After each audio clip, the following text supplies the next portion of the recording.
Well, good morning, everyone. It's a pleasure to be joined this morning by someone who has been working so hard at PDAC over the past few days and, frankly, over the last months, ensuring that we lead this country when it comes to energy security and reliability. Stephen Lecce, the Minister of Energy and Mines here for Ontario. We're also joined by the Deputy Premier for the province of New Brunswick and the Minister of Energy, a friend of mine and a friend of Ontario's, René Legacy, and Ted Laking, the Minister of Energy, Mines and Resources from Yukon.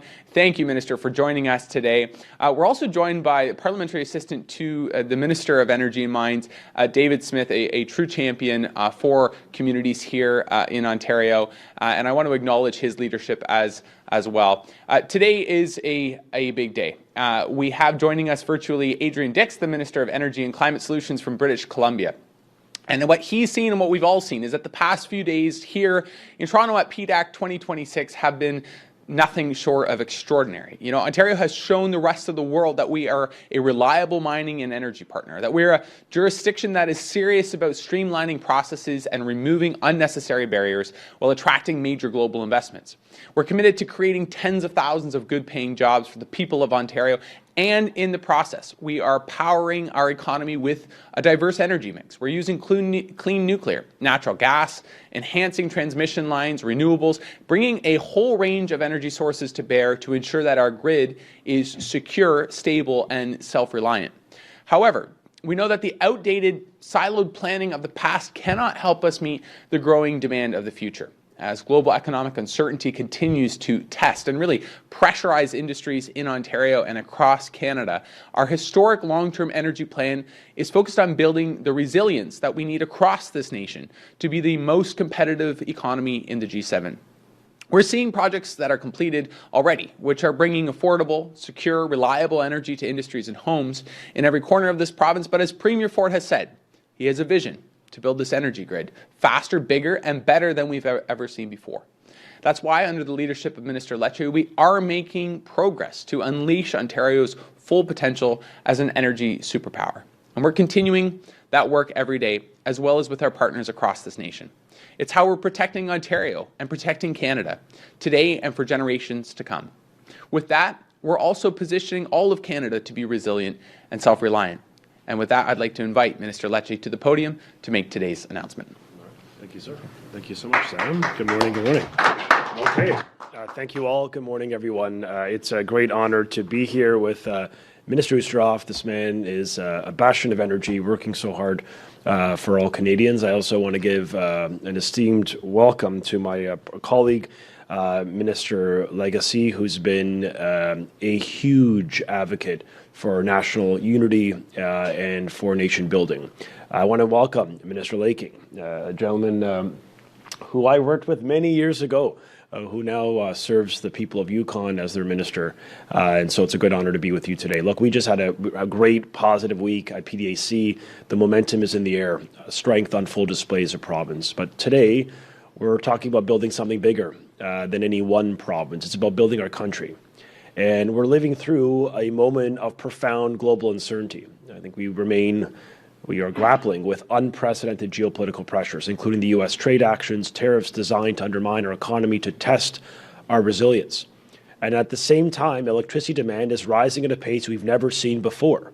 Yes, in part because of industrial and resource expansions, but in Ontario alone, according to our system planner, the IESO, demand is projected to increase as high as 90% by 2050. For this country, we have to double the grid by that same period. It's not unique to Ontario. Across Canada, population growth, industrial expansion, critical mineral development, AI, data centers, and the electrification agenda are driving up unprecedented demand for power. Now, just this week, we accelerated construction of the all-season roads to the Ring of Fire, a nationally significant critical mineral deposit in Northern Ontario, 5 years ahead of schedule. Unlocking those resources will help build our economy, be it in advanced manufacturing and beyond here at home. But they require more power, substantial new electricity capacity for those new mines and for processing and the next generation of advanced manufacturing in the country. So we know this country's grid was built for a different era, fragmented and disconnected, built really with a north-south orientation overwhelmingly, where the power is much easier to flow north-south into the U.S. instead of flowing to each other as Canadians. And in this moment, I think it is incumbent on the provinces and territories to come together with a shared mission to stand up for one strong Canadian economy. And the North American Electricity Reliability Corporation, they put out the report on risks. They look around the world, they look around the continent, and you see right around us elevated risk. Every province and state requires more power. And so we have a choice today. We can remain siloed. We can duplicate efforts. We can limit our trade and drive up the cost for Canadians, or we can build a truly pan-Canadian grid, one that connects us east and west, north and south, one that keeps Canadian energy powering Canadian jobs. And this is the time to build together. And so today I'm very honored to be standing with my colleagues from across Canada to announce that Ontario has secured a groundbreaking National Energy Corridor Agreement that will see British Columbia, Alberta, Saskatchewan, Manitoba, New Brunswick, Yukon, Prince Edward Island, Nova Scotia, the Northwest Territories sign on to build a first-of-its-kind partnership to build new electricity transmission infrastructure and strengthen strategic interties across the country. This agreement was first advanced at Ontario's Connecting Canada conference. We held a conference entitled Building an Energy Superpower. This summit was held last September at Ontario's initiative, really to bring the country together around a shared mission. And we want to turn that vision into action. I think about Sir John A. Macdonald before our country was founded, thinking about ways to build national infrastructure from sea to sea, to unite us. And I think this is a similar nation-building moment for Canada, to connect the dots and make us more strong, more resilient, and more sovereign. And so this agreement with the provinces and territories will identify and accelerate new interprovincial and territorial transmission infrastructure, including key intertie projects. That's the infrastructure that moves the megawatts, the power, back and forth amongst the provinces. We're going to expand electricity trade within the country, maximizing the use of clean, reliable power before we export abroad. We're partnering meaningfully with Indigenous communities. We want to ensure shared economic participation and long-term benefits for them. And we're also going to advocate, united, as a federal, as provinces and territories, for federal investment to accelerate nation transmission corridors and to make sure that the electricity strategy includes investments and commitments to all of us in all the regions of Canada. Two-way trade in goods and services between Ontario and other provinces and territories reach more than $324 billion in 2024. A stronger internal grid means we have stronger internal trade. It means more workers, more jobs, building Canadian infrastructure using Canadian materials. It also means lowering long-term costs by reducing duplication. So this is about ensuring that when demand spikes in one region, clean, reliable, affordable power, Canadian power, can flow seamlessly east and west, north and south. And as Ontario brings new nuclear and storage and clean energy projects online, including net new hydro, I think about the first small modular reactors, the G7. Ted visited the SMR site just a few days ago, seeing firsthand nation building in action as we position Canada to be a leader, an energy superpower with that reliable emission-free power for our country and the world. So this agreement lays the foundation for thousands of jobs. It's going to unlock billions in investment, a modernized grid capable of powering Canada's next generation of growth. And so in this defining moment for our country, it is defining or it is a commitment to leadership that I think is going to get us through this difficulty. And you should expect us to stand together to defend our economy, to protect our jobs and our sovereignty. And that's exactly what this agreement represents, a united Canada building together and competing against the world together so that we could power our future. So from the Ring of Fire in Northern Ontario to transmission lines stretching from coast to coast to coast, we're building that infrastructure that will secure our economic independence for generations. And so we're proud to have played a role in bringing the nation together. We're going to build a truly Canadian electricity grid. We're going to end the silos, and we're going to keep Canada's energy secure at home, competitive abroad, and strong for future generations. So I want to thank you all for being here and turn it over to the Deputy Premier of New Brunswick, René Legacy, who has played an outsized role both as an energy partner, as a nuclear power, and as a friend to the people of Ontario. Thank you so much.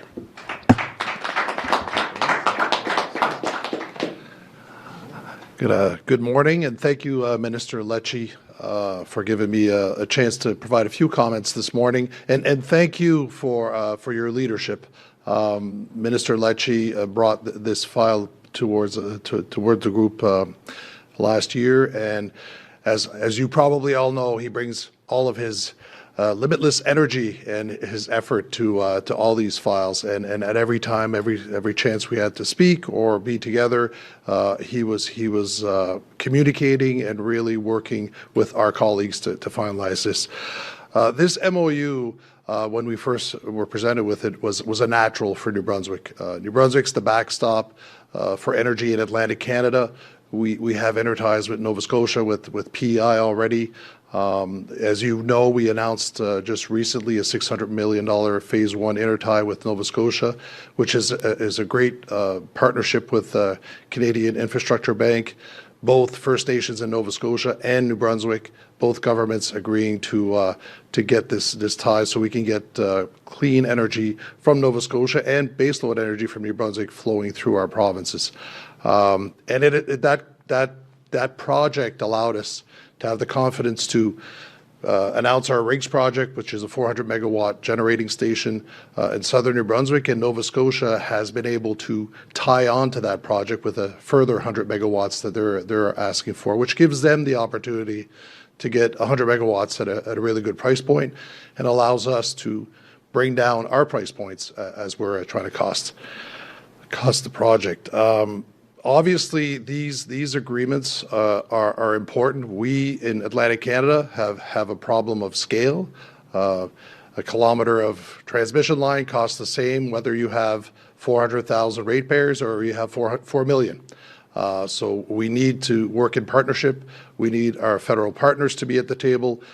So this was a natural fit, and we are quite happy to see all of our colleagues across the country sign on and agree that working together is the right path for the future of our provinces and the future of Canada.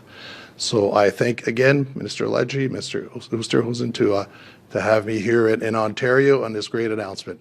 And I now pass the mic over to the Honourable Ted Lacking from Yukon. Thank you, sir. Thank you, sir. Thank you very much, and thank you to Ontario for the leadership in getting us to this agreement. Thank you to Minister Lecce. Yukon is very honoured to be a part of this. It is a pleasure to join ministers from across the country to recognize the importance of electricity interties to building a stronger Canada. And you may not believe it, but this is pretty balmy weather for us. It's minus 40 back home right now. So this has been a nice little vacation for maybe put my Bermuda shorts on. We've had particularly cold winter in the Yukon. This past December, our temperatures reached as low as minus 50 Celsius for over a week. At that time, the Yukon was using more than 90% of its available electricity capacity. When it gets that cold, industrial customers like mines must disconnect from the grid to ensure that we have enough electricity to meet the needs of Yukon's residents. I share this to underline the importance of today's agreement. In Canada's north, energy security is not a theoretical risk. It is a real and serious vulnerability. And that is why our government is advancing the Yukon-BC Grid Connect project, which is an 800-kilometre transmission line linking our isolated grid to British Columbia's. Interconnection would provide reliable peak winter electricity, enable us to export surplus summer power, reduce diesel dependence in remote communities, and create partnership and ownership opportunities for First Nations. It would also unlock critical mineral development, which is central to our economic and Canada's strategic position in a rapidly changing world. The Yukon hosts deposits of 12 of Canada's 34 designated critical minerals and occurrences of an additional 13, which are essential for clean technologies, advanced manufacturing, and NATO supply chains. We're grateful for the cooperation of the governments of BC and Canada on this important initiative, and we're also grateful that provincial and territorial governments across Canada recognize the benefit of interties for all of us in this great nation. So without reliable, affordable power, Northern Canadians remain vulnerable and critical mineral development remains stranded potential.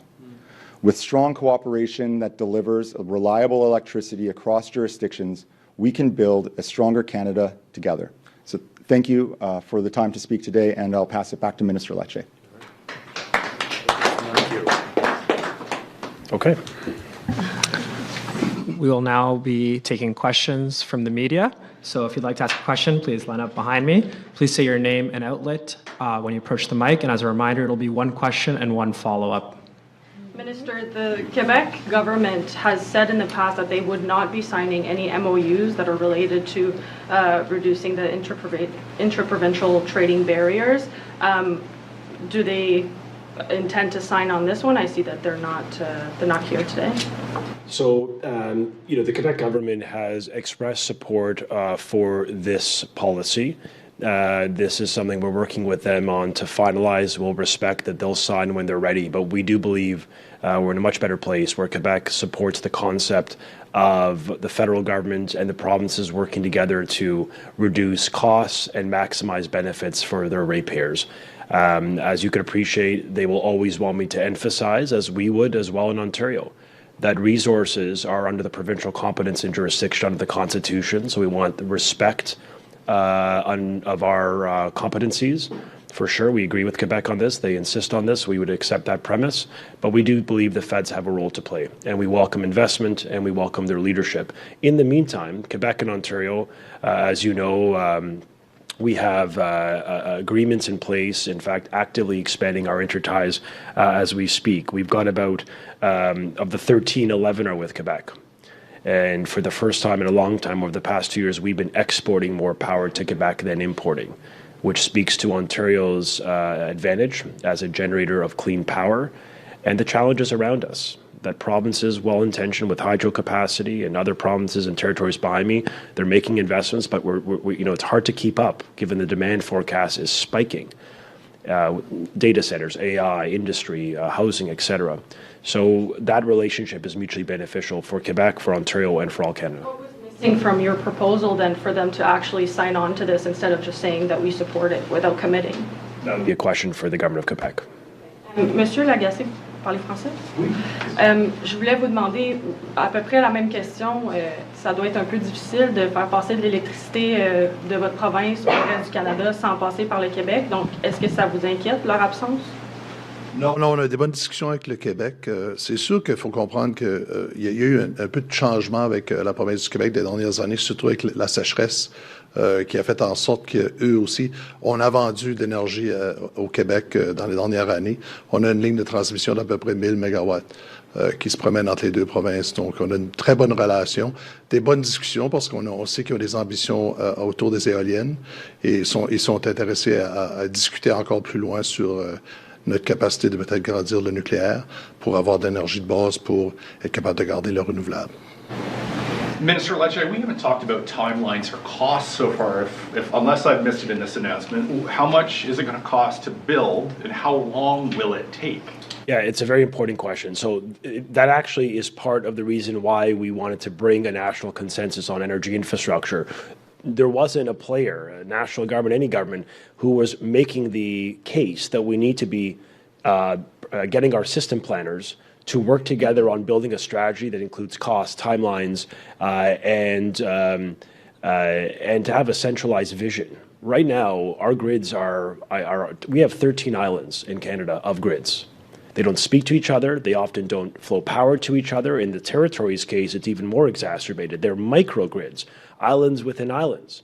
So we have a real issue as a federation. And if you want to think of, we want to use the language the Feds say, one strong national economy, we agree. Then we need to have energy infrastructure that connects the dots. So the cost of inaction is meaning that we continue to buy expensive power from foreign nations. We are less energy independent. And we ultimately put our industry, our economy at risk because we don't have access to megawatts. And in Ontario, as is some other provinces and territories, they may have excess power. Today, we're selling energy in the U.S. on the spot market. And it begs the question, why would we give the Americans or any nation an advantage over ourselves? And so the political commitment you're getting from the government at the ministerial levels is to get our system planners through this agreement to officially build out a national strategy, intertie by intertie, to move power east, west, north, south within Canada to build one Canadian economy. So it sounds like you don't know, but you're trying to get to a place where you know? This agreement that we've now codified with the overwhelming majority of the nation will allow us to get our system planners to do the work. I mean, this is not work that can happen overnight. It is technical work. but it will be done. And that's the commitment we're making. We've got a problem. We've agreed to the problem definition. We agreed to a mechanism to fix it. The next step now is for the system planners to go off, build the strategy, figure out the intertie connections. As you know, we've not been waiting or hoping for the best. Ontario has a deal with Quebec. We're already expanding our interties east with Quebec, exchanging more power bidirectionally every year. And we're looking at additional contemplation with Manitoba. Other provinces and territories have already been doing the same bilaterally. The problem is we don't have a holistic national lens. And I think that's a competitive disadvantage for Canada when we're up against a threat. And we have some amazing strengths. We have tariff-proof hydro and nuclear power made in Canada that is not exposed to the chaos or economic warfare by President Trump. So we should double down on Canada, build more at home, built by and for Canadians. Where they're planning to start? Is there like a province or a direction that will go first?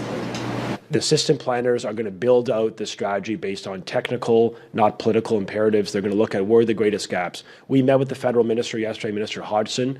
I won't speak for him, but what I can tell you is the discussion was, and he said, look, provinces and territories bring us a plan. So we are, we're delivering a plan. What exactly is this that is being announced today? Is an agreement, but it's not really an MOU? Like what is it? It's a memorandum of understanding for all the provinces coming together to do, I think, three big things. The first is to look at how to build national infrastructure that connects our energy grids. The second is how do we have more an intentional policy to sell power within Canada before we sell to the U.S. or abroad. The third is how do we use the strengths of Canada, nuclear, hydro, renewables, natural gas, that have been strengths in the energy mix of Ontario and for many provinces east, west, and north. So look, if we didn't have this agreement, we would not have an official mechanism for every province and territory virtually, and hopefully in a few days ahead we'll get there, but virtually the consensus of Canada, to agree to a problem and to a solution. Having PDAC this week, lots of federal ministers were there as well. Did you have the chance to talk to a federal counterpart about this? Absolutely. We tabled this. This was the first, I believe it was the first topic on the federal, provincial, territorial agenda. We made it so. The federal government welcomed this leadership. We've been calling for a national energy, we've been calling for a national electricity strategy of the federal government. And we want them to put together a strategy because we want to build one strong Canadian economy in the G7. In order to achieve that, we need our energy grids to speak to each other and work together. We need to give each other the competitive advantage of low cost, low carbon energy. And right now, our systems is oriented north-south. They were built, frankly, to advantage America. And the message you're hearing from our governments is we want to build Canada. We want to stand up for Canadian interests. And we'll always sell power to the U.S., but before we do it at a discount, you better be sure that the government of Ontario and the governments behind us are going to be very intentional to find a strategy to sell from within. Right now, on the spot market, when we have excess power, we're selling it sometimes at a discount. The Ontario's Integrated Energy Plan said that we would bring forth a different strategy to use PPAs, long-term agreements with businesses or other provinces to export power.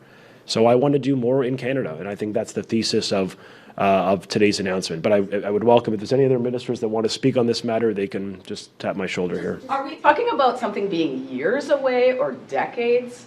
Yeah, well, we hope that the national electricity strategy is weeks away, months away. We need this now because we need federal leadership to invest in the intertie connections. This is akin to a railway from sea to sea. I mean, it is that consequential. Power is the most important currency governments can have. More than resources and raw materials, electricity will be the enabler of growth. And some of us have excess power, and we are building new generation, 16,000 net new megawatts of nuclear alone. The state of New York is building 1,000, just to give you a sense of our sense of ambition and determination to build clean power, made in Canada power. So the answer is we want to move with speed. We want our system planners to work overnight to get a job done so we can present to the federal government the areas of priority. But in the meantime, for Ontario, Linda, we're not waiting for this strategy. We're using bilateral relationships with Quebec, Manitoba, leaning on them, and we're already investing in our upgrades, in our interties with Quebec. So we're moving. From an Ontario perspective, we are delivering what I think people would expect of us. Without Quebec, like worst case scenario, would you go forward without them? Could we do this without Quebec? Well, we would rather do it with all provinces and territories participating. That's why we've been working with them as recently as overnight to secure agreement. And I think it's fair to say they do agree with the principles of this, and I look forward to their signing when they're ready. We appreciate, their government wants the federal government to respect the jurisdiction of Quebec and the provinces, but within our federalism, I think they'd agree the federal government has to be a player. They've got to invest in the clean energy future of Canada. So we appreciate that they've supported this to date, and I look forward to their signing very soon. Given that demand is going up so much and this is going to take quite a while, is it time to limit data centers, for example, that use so much electricity?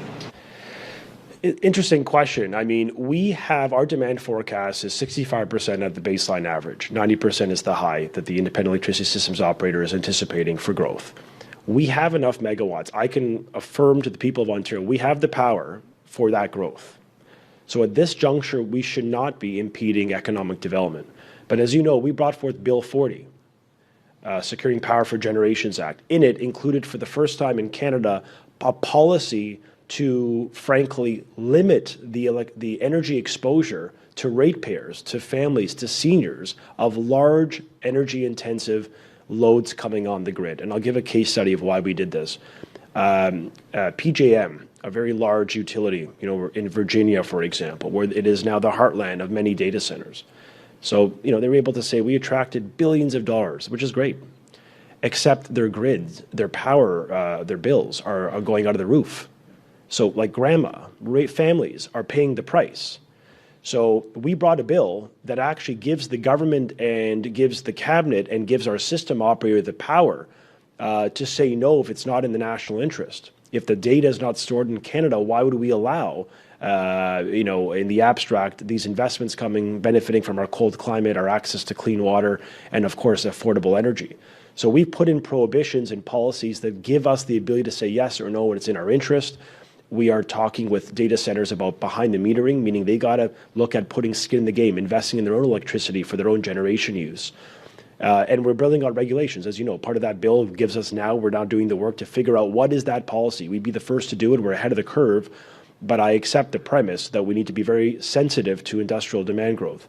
And that's why we're building net new nuclear. I mean, to anyone who's out there saying, why did you refurbish Darlington? We needed 3,500 megawatts of power for another 38 years, which we did ahead of schedule and $150 million below budget. Why are we extending the life of Pickering? Because we need 2,000 essential megawatts, which the former government was going to close. And why are we building net new in Bruce C, 4,800 megawatts, Wesleyville, 10,000 megawatts? That's like power for 15 million more homes. So we're thinking ahead. And I think the one strength of our government on energy is we're thinking about your children. Like, we're not using political electoral cycles. We're literally giving a 25-year roadmap to you all on generation and on transmission. 1,800 kilometers have been approved. So look, we know there's more work to do. We know we have to be cautious on these big demands. But I think we're doing it right by thinking about how do we limit the risks and how do we maximize the benefits to Canada. This will be the last question. It's so essential to have a holistic approach to energy infrastructure between the provinces. Why wait until now? Does that mean that our provincial and federal politicians have been failing us in terms of energy infrastructure, and this was super necessary now? Why not 7 years ago? You could say the same on the road to the Ring of Fire. You could have said the same on nuclear power. I don't disagree. I mean, we probably should, build on pipelines. My goodness, that is the rhetorical question Canadians, I think, are kicking themselves in the butt for after President Trump. Why didn't we do the big things when we had the chance? And now we're paying the price.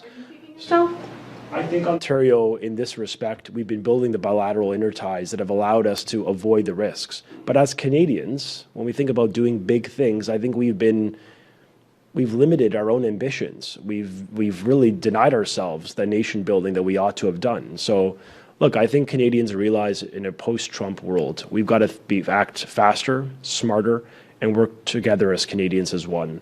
We'll conclude our. Strategy is going to outline where the gaps are, where the needs are, but we do expect large-scale federal investment. I mean, yesterday they announced $100 million for some of the prairie provinces on transmission. That is welcomed on Ontario. Good for them. We want to see that replicated and scaled across Canada. Before we go, do any of my colleagues have anything they'd like to add? Okay. Thank you all. All right.